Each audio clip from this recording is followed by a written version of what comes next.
বিসমিল্লাহির রহমানির রহিম। আপনারা ভালোই আছেন আশা করি। আসলে ধর্মভিত্তিক রাজনীতি আর গণতান্ত্রিক কাঠামো এর মধ্যে বেসিক পার্থক্য কী?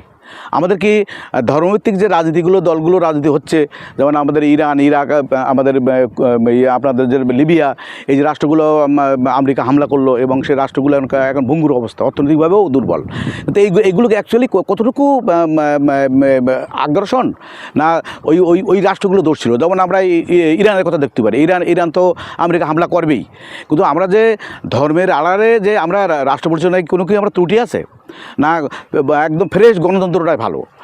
আমরা অ্যাকচুয়ালি আপনারা মতামত দেবেন, অ্যাকচুয়ালি আমাদের কী করা উচিত? আমরা কি ইরান কি পুরোপুরি গণতান্ত্রিক সিস্টেমে যাওয়া উচিত, না ধর্মভিত্তিক ধর্মকে ব্যবহার করে রাজনীতি করা উচিত?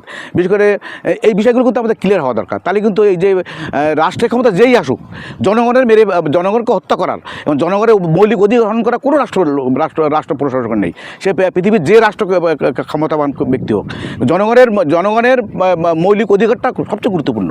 আপনারা ভালো থাকবেন। খোদা হাফেজ। আচ্ছা।